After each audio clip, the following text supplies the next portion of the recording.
Here is another question of depreciation मेरे बच्चों, solve करते हैं। ये हमारा आज की क्लास का तीसरा सवाल है।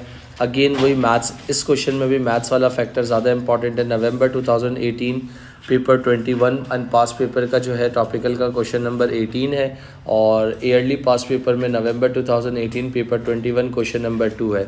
A business depreciate is non-current asset. Explain why a business should comply with the following account concept when calculating non-current assets. Prudence, अभी previous question में ही मैंने बताया था आप लोगों को। According to prudence concept, the value of assets and profit should not be overstated. Therefore, through depreciation charge, business show a more realistic, not market value for asset. However, the depreciation of asset is not undertaken purely to show market value for non-current asset. अगर आप उसकी बात करोगे कि आपको market value पे नहीं दिखाना होता जब तक आप बनिस्बत बेच ना रहे हों। अगर आप अकाउंटिंग कर रहे हैं तो एसेट्स को कॉस्ट माइनस डेप्रिसिएशन पे रिकॉर्ड करते हैं, रियलिस्टिक पे रिकॉर्ड करते हैं।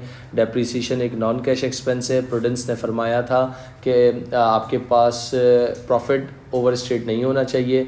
क्यों बात उसने कही थी? अगर आप डेप्रिसिएशन को माइनस नहीं करोगे तो उससे प्रॉफिट ज़्यादा आएगा, जिससे आप अनरियलिस्टिक आंसर आएगा और आप प्रूडेंस के अगेंस्ट चले जाएंगे। और मैचिंग प्रिंसिपल ने भी प्रीवियस क्लास में मैंने ये बताया था कि state that preparing the income statement revenues of the business are match with the related expense. जो आपने कमाया है वो आपके रिलेटेड एक्सपेंस से मैच करने चाहिए जो इस साल आपने अर्निंग की थी। This implies that the cost of non current asset is not written off all in income statement at once instant. Depreciation is a charge in the income statement over the asset estimated useful life.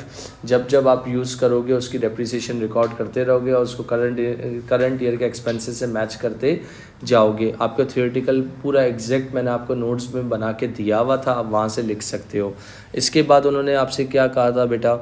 Additional information, T limited prepare accounts to 30 June, the following available balances available. This is called brought down balances of plant and machinery account and provision balance of plant and machinery account. 1 जुलाई को 2017 को dates बहुत important होती हैं। Company dispose करी है machine जिसकी net book value कितनी है? 20,000। तो कभी भी नेट बुक वैल्यू पे नहीं होता, हमेशा कॉस्ट पे होता है। तो इसका मतलब इसमें से कुछ डेप्रिसिएशंस निकली हुई होंगी, रिवर्स वर्किंग पे से कॉस्ट को पता करना होगा। अब कितने साल हैं ये मुझे नहीं पता। The machine had been purchase, ये देख लो आ गई बात। Machine had been purchase, machine कब परचेज़ की है दोस्तों? 1 जुलाई 2015। और यहाँ पर किसकी बात कर रहा है? 1 जुलाई 2017। तो जो तुम्हारा अकाउंटिंग ईयर जो शुरू हो रहा होगा ना, वो कब शुरू हो रहा होगा? 1 जुलाई से शुरू हो रहा होगा। 1 जुलाई 2015 से 1 जुलाई 1 मिनट नहीं बेटा, 1 जुलाई 2017 से 30 जून 2000, सही कर रहा था। 1 जुलाई 2015 से 30 जून 2016, 1 साल हो गया। इसके बाद फिर 1 जुलाई 2016 से 30 जून 2017। एग्री?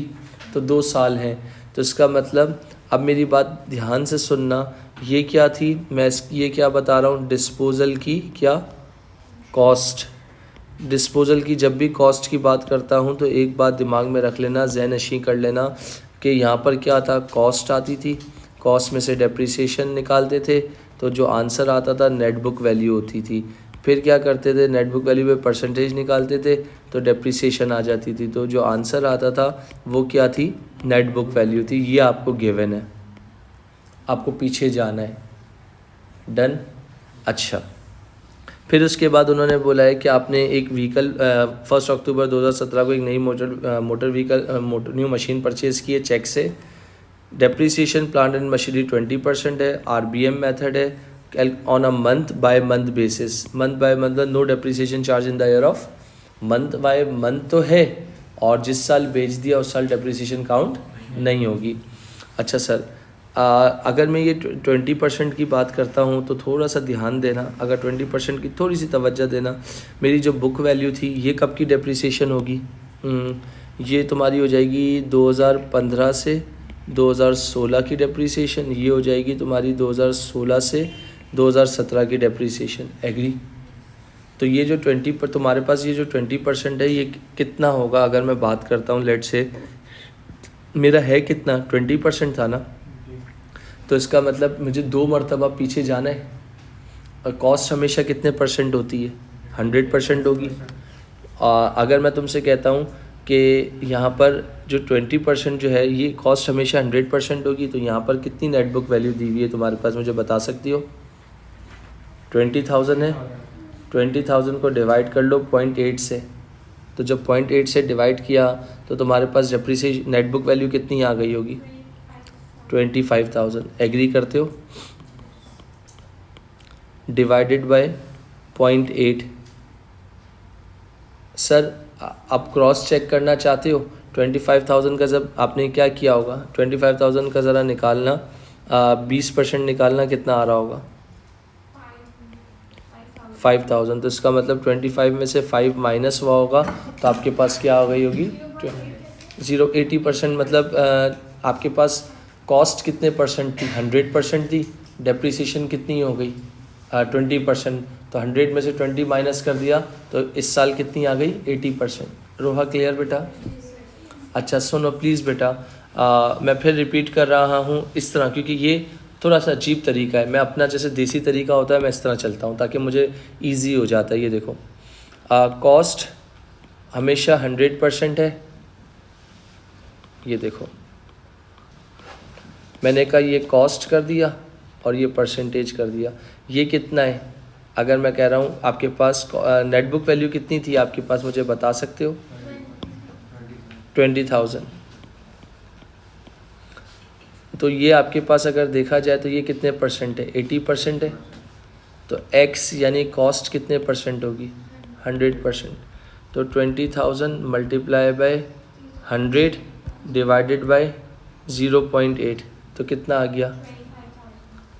तो 20,000 multiply by 100 divided by 80, 20,000 multiply by 100 divided by 80, तो 25,000 आ गया।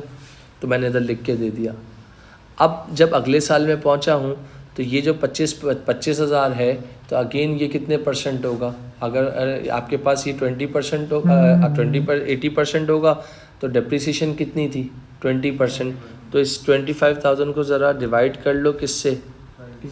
तो 0.8 से ही कर लो। तो कितनी कॉस्ट आ गई आपके पास?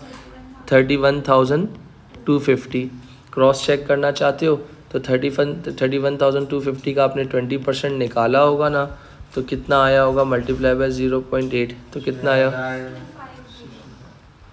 6250। तो नीचे कितना आ गया आपके पास? 25,000। तो इसका मतलब यहाँ पर क्या है? ये आपकी फ़ाइनल कॉस्ट निकली है बेटा। डन। रिपीट करूँ? जितने बॉयज़ बैठे हो करने की ज़रूरत है भाई। देखें, जब आप भी बताऊंगा क्यों निकाली है। देखें भाई, आपके पास 2 सालों की इन्फॉर्मेशन थी। मैंने सिंपल सी बात बोल रहा हूँ आप लोगों को। ये देखो, ये 100% है, जो क्या होती है? कॉस्ट माइनस डेप्रिसिएशन कितने परसेंट थी? 20%। तो 100 में से 20 बच जाएगा, तो रिमेनिंग अमाउंट कितनी होगी? 80 होगी ना। तो मैं आपसे एक छोटी सी बात कह रहा हूँ, जो कि आपको समझाने के लिए, आपको बताने के लिए। क्या ये जो 20,000 है, इसमें ये जो आया है 80% आया है, तो इसमें से 20% निकला हुआ है, जो कि कितना है? 5,000 है। तो अब रिवर्स जाऊंगा, 20 में से 5 प्लस कर दो, तो नेट बुक वैल्यू कितनी आ गई? 25। 1 साल हो गया। अब ये जो 25 है, ये कितने परसेंट है? 80% है। तो अब इसमें 20% प्लस कर दूंगा डेप्रिसिएशन का, तो कितना बन जाएगा? 100% है। यानी प्योरली मैथ्स है ये आपके पास। अच्छा, ये आपने क्यों निकाला था वो बाद में बता दूंगा। इसमें रिक्वायर्ड में बोला क्या है? बोला prepare provision for depreciation account, और बोला डेट्स आर रिक्वायर्ड।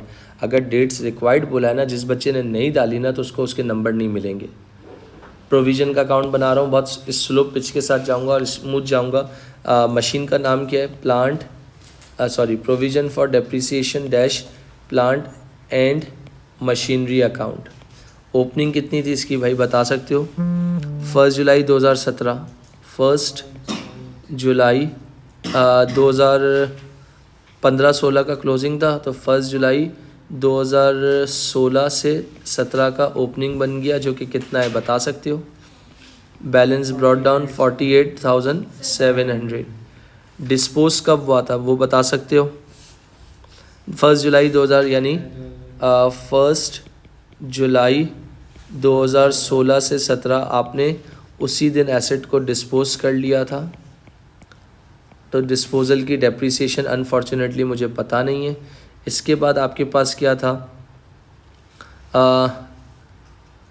जुलाई निकल गया, फिर क्या आएगा?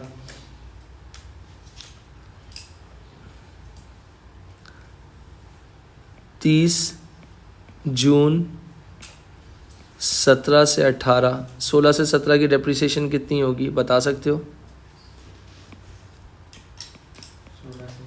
तो ये क्या आ जाएगा? I/S, सबर कर जाओ, करंट ईयर डेप्रिसिएशन।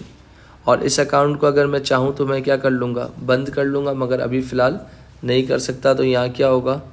30 जून 2016 से 2017। तो ये क्या हो जाएगा? Balance carried down. सही, अभी सिर्फ एक ही वैल्यू मुझे मिली है डिस्पोजल की। अब सुन लो मेरी बात, आपने रोहा पूछा था ये क्यों निकाला, इसलिए मैंने निकाला क्योंकि मुझे डिस्पोजल की क्या चाहिए?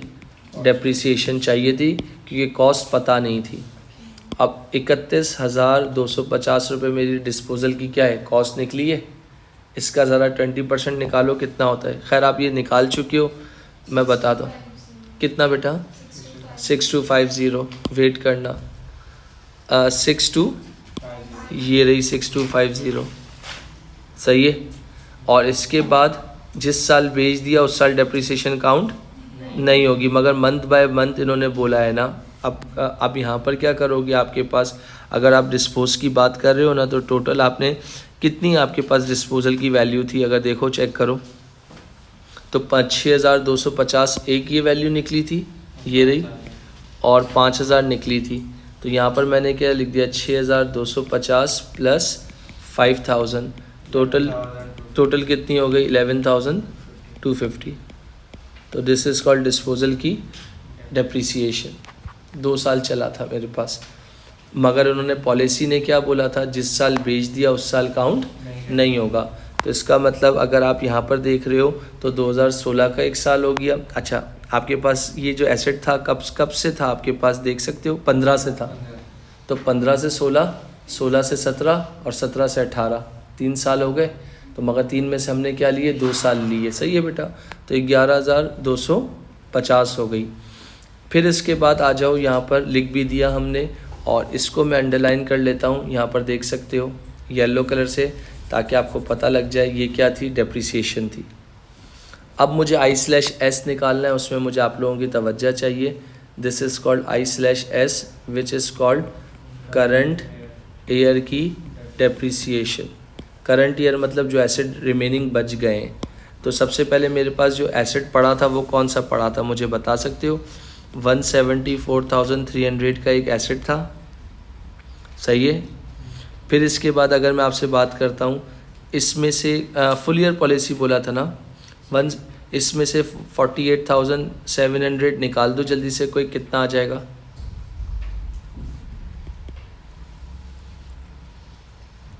थोड़ा सा जल्दी यार।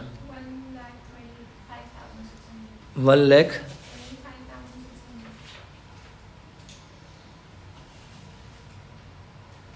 RBM मेथड है सर, मंथ बाय मंथ है। 174,300 में से 48,700 निकालो, कितना बचेगा ये बताओ पहले। 126,600 125,600। मगर एक मसला आएगा इसके अंदर, क्योंकि RBM मेथड है। एक मिनट रुक जाए। मंथ बाय मंथ बेसिस है। मंथ बाय मंथ बेसिस है। ये मेरी क्या आ गई? नेट बुक वैल्यू आ गई। सही है। ये देखें,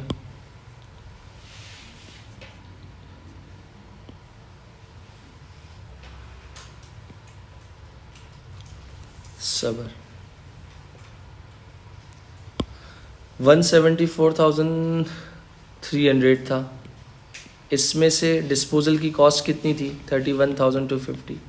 माइनस कीजिए, कितना आ जाएगा? जल्दी क्विक। 1430। अच्छा, ओपनिंग डेप्रिसिएशन कितनी थी? 48,700। इसमें से 11,250 डिस्पोजल की डेप्रिसिएशन को माइनस कर दीजिए।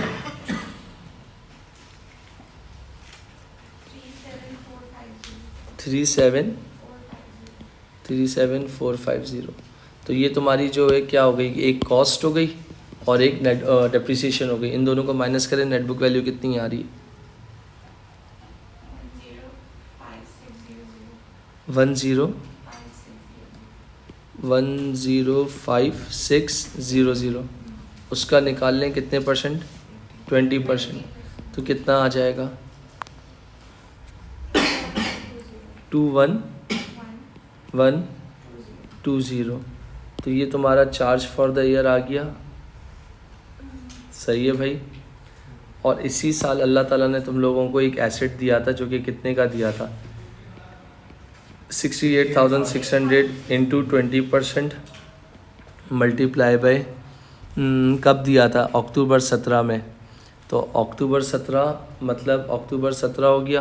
अक्टूबर, नवंबर, दिसंबर, जनवरी, फरवरी, मार्च, अप्रैल, मई, जून। तो 9 मंथ्स हो गए। इंटू 9/12 करो, कितना हो जाएगा? 10290। तो आपके पास ये एक और भी आ गई करंट ईयर। इन दोनों को ज़रा सम अप कर लो, कितना होगा? इन दोनों को सम अप कर लो, कितना होगा? 31410। और इसको भी मैंने क्या कर लिया? ग्रीन कलर से आइडेंटिफिकेशन मार्क दे दिया।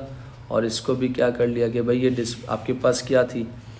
करंट ईयर की डेप्रिसिएशन थी, जो इसकी वर्किंग आपके पास सारी निकाल के दिखाई थी, ये रही। और आप जब इसको बैलेंस करोगे तो बैलेंसिंग में क्या लिखोगे? 80,110, जिसमें से 11,250 डेप्रिसिएशन के निकल गए। 68,860 दोनों साइड्स क्या हो गई? मैच हो गई। कैसे आया? इन दोनों को मेरा बच्चा टोटल करोगे और इससे माइनस कर दोगे, बैलेंसिंग जिस तरह करना है। कहाँ पर बेटा? ये रहा बेटा, एसेट परचेज किया हुआ था आपने। डन, कोई मसला? फिर उसके बाद लिखा हुआ है नेक्स्ट पॉइंट में, यहाँ देख सकते हो, additional information rather than paying immediately. Rather than paying immediately company ने बोला कि ऑप्शन है कि pay in full for new machine 15 month from date of purchase. rather than immediately, the company had the option to pay in full for new machine 15 months from the date of purchase. अब इसमें अगर क्या है कि अगर आप cash पे जाते हो तो यहाँ पर देख लेना, इसका explain the impact on the financial statement for the year ended 30 June 2018 for paying the new machine 15 months before the date of purchase. देखो, एक आप इस पर क्या लिखोगे, ये कहीं तुम्हें किसी बुक्स में नहीं लिखी हुई होगी theory. If cash were paid 15 months if cash were paid 15 months from the date of purchase, then bank balance would have increased by 68,600. Due to no immediate cash payment, current liability, however, would have increased by same amount. अगर आप for example cash पे ले लेते हो तो आपका asset decrease हो जाएगा, और अगर यही चीज़ करंट लाइबिलिटी अगर उधार पे लेते हो तो आपके पास क्या है, सेम अमाउंट से करंट लाइबिलिटीज़ आपकी डिक्रीज़ हो जाएंगी। तो the value of non current asset and their depreciation would not charge.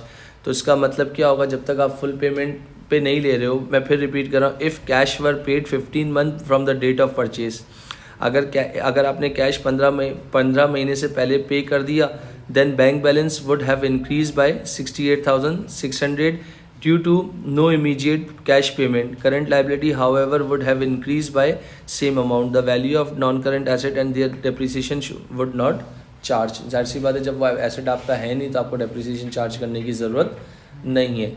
ये क्वेश्चन भी कंप्लीट हो गया।